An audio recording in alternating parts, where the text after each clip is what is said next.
Bonjour Stéphane Tiki, vous êtes président fondateur du groupe Shaba Consulting, spécialiste des relations internationales et du commerce transcontinental. Donc Stéphane, selon vous, les énergies renouvelables sont-elles la solution pour électrifier le continent africain?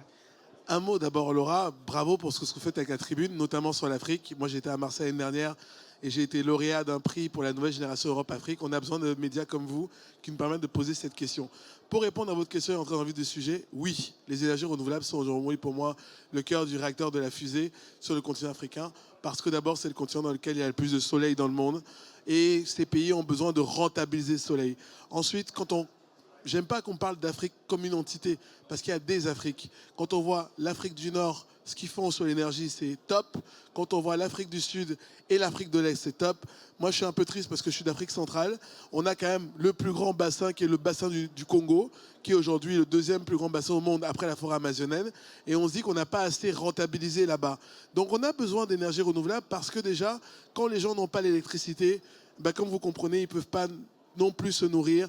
Ils ne peuvent pas bien vivre, ils ne peuvent pas apprendre à l'école et ils ont besoin d'avoir d'abord l'électricité, puis ensuite se nourrir, boire et manger. Une fois qu'on a répondu aux besoins de première nécessité, ensuite on peut faire le reste. Donc oui, pour moi, la solution aujourd'hui pour œuvrer au développement, et je lance un appel, et bravo pour ce sommet Power Summit, d'organiser ça. Aujourd'hui, si vous voulez œuvrer au développement du continent africain, venez, tous ceux qui sont chefs d'entreprise, dans l'énergie, dans le solaire, dans l'hydraulique, parce qu'on a des grands fleuves, on a le bassin du Congo, on a des grandes forêts, il y a des besoins de reforestation, on a une énergie solaire, on a besoin de vous. Vous venez, l'Afrique est le continent d'aujourd'hui et de demain avec un potentiel incroyable. Ça va être du gagnant-gagnant, donc vous êtes sûr de gagner.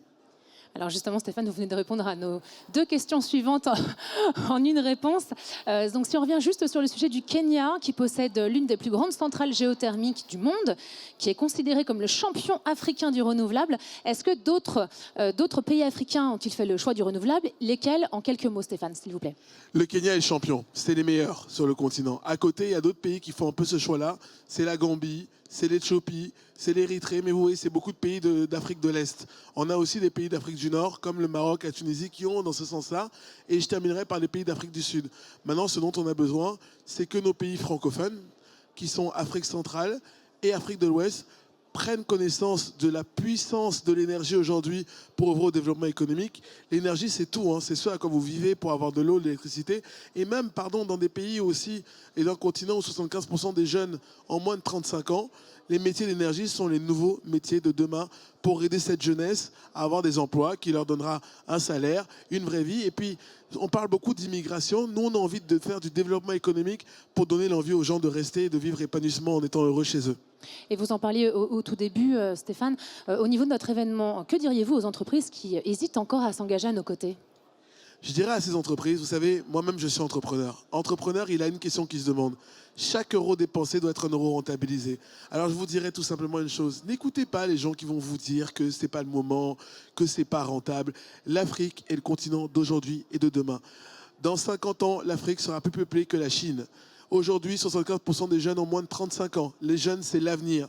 L'Afrique est un territoire d'opportunités. Que vous veniez en Afrique du Nord, en Afrique du Sud, en Afrique centrale ou en Afrique de l'Est ou encore en Afrique de l'Ouest. On était récemment en Côte d'Ivoire avec la Coupe d'Afrique des Nations. On a vu la qualité de ce qui s'est fait. Moi, j'étais en Tunisie il y a quelques jours. 700 femmes patronnes de PME. 700 femmes patronnes de PME. Donc, si vous êtes aujourd'hui un chef d'entreprise, entrepreneur, n'hésitez plus. On a besoin, grâce à la tribune et ce sommet, de construire et de continuer à bâtir cette relation entre l'Afrique et l'Europe, bâtie sur du gagnant-gagnant. Venez parce que vous allez gagner. Ici, il y a toujours des embouteillages parce que c'est un continent développé. Venez prendre le risque, l'entreprendre, de développer le continent africain. Et vous allez voir que les problèmes de l'Afrique vont devenir les problèmes de l'Europe. Et les bonnes solutions de l'Europe seront les bonnes solutions de l'Afrique. Si l'Afrique va mieux, l'Europe ira encore mieux. Merci Stéphane. Je vous en prie. Merci beaucoup Laura.